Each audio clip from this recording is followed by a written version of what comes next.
everyone, welcome back to my channel. So for today's video, I am going to be talking about how I got into colleges. So that just includes things like my stat, tests, exams, extracurriculars, jobs, and my essay. So I have a list of things I want to go over, and it's just on my phone, so I'm going to pull that up real quick. So I am mainly making this video because a lot of people were asking for my stats. I just wanted to say that I didn't want to make this video because I thought my stats and my extracurriculars were nothing special, so I didn't want to make this video. But because so many people were asking for it, then I'll make the video. But I am just going to start with talking about my classes, and that's because the classes I took are a big part of, I think, of how I got into schools. So I am a part of the IB program, which is the I just cannot talk, but it's the International Baccalaureate program. So it's a 4-year program at my school. Normally it's a 2-year program, but my school we have a pre-IB program, which consists of class that just gets you ready for it. I'm just gonna go over what IB is. So IB, there are a lot of components to it, and the biggest things that I should highlight are the IAs, EEs, and CAS. So IAs are just internal assessment, they're just like papers that you write for each class. Each class has an IA, and it's just an investigation. Sorry. It is just an investigation on a topic in your class. Like, for example, for chemistry, my IA was on facial toners and like the acidity of them. I chose that topic because I love facial toners and skincare so much. And then for math, I talked about beauty blenders and how they evaporate and expand, and like the rate of water change and all that stuff. So that's just what an IA is. An EE is an extended essay. It's a research paper that is about 5,000 words. I wrote mine in psychology, and I wrote it on iGenerations and how social medias and the internet are affecting dating and like how people talk to each other. So just like cognitive stuff. I really don't remember what I wrote about because it's been more than a year. But yeah, that's pretty much what EE is. And now CAS. CAS is also a big thing that goes on for 18 months. It has 3 components to it: creativity, activity, and service. And creativity, you just do something creative.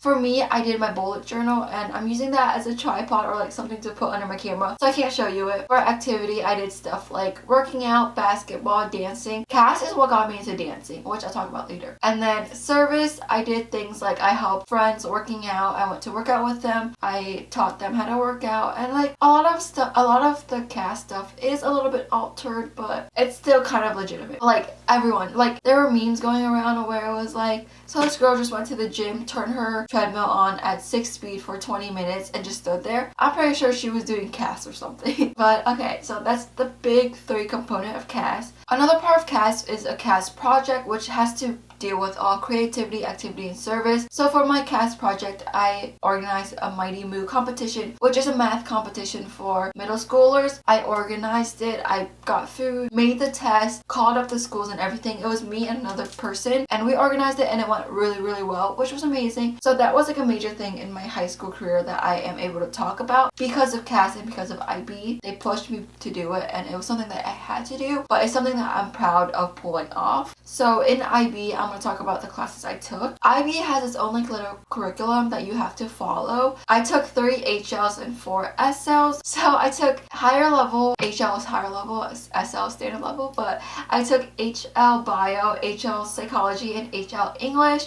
And then standard level, I took math, chemistry, and Spanish. And then I have TOK, which is theory of knowledge. And it's just a class where you discuss how thing works and like why something is that way. So in TOK, you have a presentation to argue about and like a TOK essay. And I also took 2 AP classes during my high school career. And that is AP Comp and AP Calc AB. So I took those both junior year. I took the exam for Calc, got 3, passed, barely passed. I took the AP test for English Comp, failed with a 2, and then I also paid more money and took AP Bio and the AP Chem test because I was like, oh, it's the same like material we're doing in the IB classes, so I might be able to pass them. I planned on studying a lot for them. Ended up walking in without any studying, passed my bio with a 3, but failed chemistry with a 1. The IB classes are weighted 5 4.0, and then the pre-IB classes were 4.5. So my cumulative GPA is 3.8 exactly. I've had like 2 or 3 B's every single semester. Never went a semester with straight A's or anything worse than 2 or 3 B's. My weighted GPA is 4.39, almost a 4.4. Yeah. So we also have our class rank.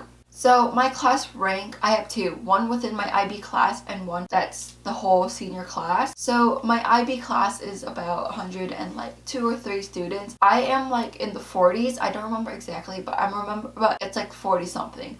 Out of 410 students in the whole senior year class, I am 53. So not bad, but not amazing. I did take the SAT and ACT. I took the ACT only once because I was like, I'm gonna try both. Saw that I didn't really do good on the ACT and that it was a lot harder because of the time limit. So I was like, I'm just not gonna focus on it and just focus on the SAT. So I'm first gonna start with the PSAT because that's like the beginning. So PSAT, I did really bad, got an 1100 with studying. So I was like, maybe I'm not going to college, but so then I took it again in December 2017 without studying. I got a 1300, which I was really surprised because that's without studying. So I was like, maybe if I keep studying, I'll do better. Studied a lot. Retook it in March 2018. Did a little bit better. 1310. A little bit better. And then I was like, okay, I want to study really hard. Ended up not studying at all. Took it in June 2018. Got a 1360. So I was like, oh, okay, maybe I'm just getting smarter by myself. But I was like, if I actually study, then maybe I'll do better. Studied my ass off for 4 more months. Took it in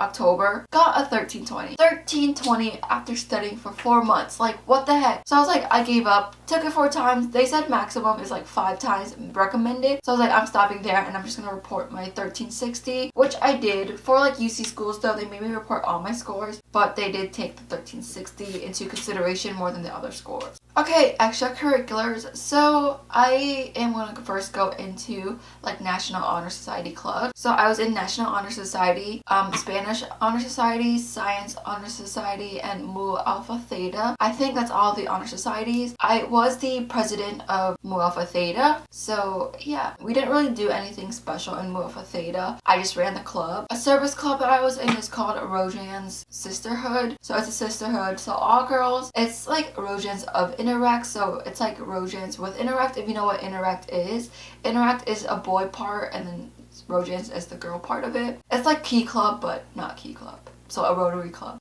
More extracurriculars. I played basketball 3 years in high school. I played JV basketball freshman year and then varsity sophomore and junior year. Was captain, I think, because it was never like set in stone. It kept changing per game. The reason why I didn't do senior basketball was my coach was different every single year. So I was like, 4th year was another new coach and I was like, yeah, I'm not putting up with that. Because just getting to know the coaches was a lot of work. Like, yeah, it was just way too much work. So I was like, yeah, I'm not going to do basketball again because every single year, new coach mean new plays and it's just so much work. So yeah, basketball. So senior year, I didn't do basketball, but Cass pushed me into dancing and trying dance. So now I really love to dance and I take classes Tuesdays and Thursdays. I drive an hour to the class, so it's not that bad, but I like driving. But yeah, I really love dancing now and it's just really fun and a good way to go on with my day. Okay, now I'm going to talk about jobs. My parents didn't want me to have a job because they wanted me to focus on school. They said that they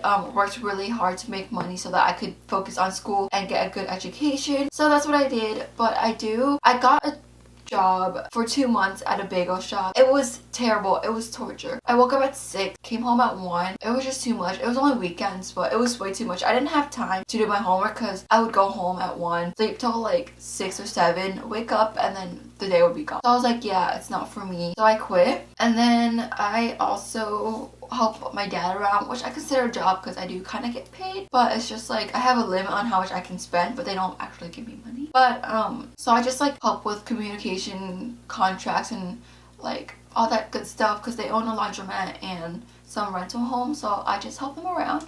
Next, I am going to talk about my essays. I don't have my main essay with me because I transferred computer and don't have it with me anymore. But I remember what I wrote about. I'm not a good writer either, so I don't want to read it, but I talked about how I originally did not get into the IB program and how I called them and asked to do an appeal when I was 14 years old, and they're like, okay, come in and we'll have a meeting to see if you're actually fit for IB. And it was supposed to be a parent-student meeting, but I was like, my parents aren't really going to be helpful, so I went in by myself, and they were all already impressed that I went in by myself. There was 5 coordinators and teachers and counselors in there, and I talked to them by myself, and they were like, we're really impressed, we'll let you know. I don't remember anything from the meeting at all, but they're like, I'm really impressed, I'll call you. They called me a couple days later, told me I'm in IB now. So that's what I wrote about in the first part. The second part of my essay, I wrote about what made me into who I am, how I am confident, and I believe in hard work will get me wherever I want. And I wrote that that's because my parents showed that they worked really hard. They worked really hard to get to where they are, and now they're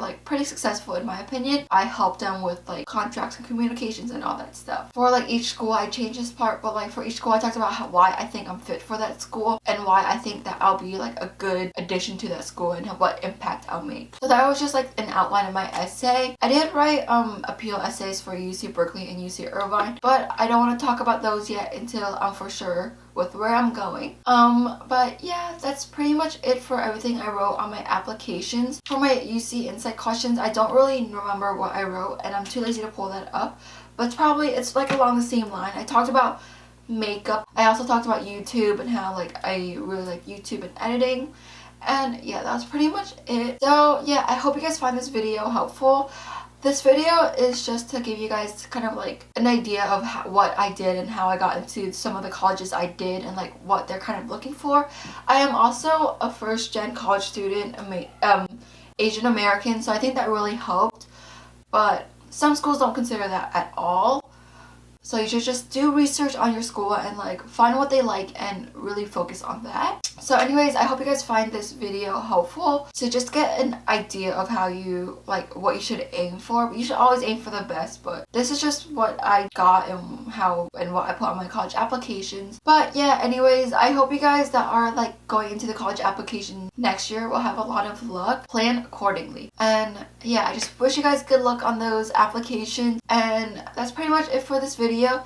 If you guys want to know where I'm going to commit to, you should subscribe. I'll post a video soon, probably when I'm committed, moved in, and done with orientation, all that stuff. But I want to keep it a secret for now. I'm not even going to tell some of my friends and family. But yeah, that's pretty much it for this video. Thank you guys so much for tuning into this video. I hope it really did help you guys, and I hope to see you guys in my next video. Lady, why I look so mad? I don't want you to be sad. I don't care about tomorrow. 우리 사랑 불장난보다 뜨겁게. 시시한 걱정은 던지고 겁없이 vibe 살리고 지금의 충실의 목적 식구 우린 갈 길이 멀어 산 말리부. Life is 50-50.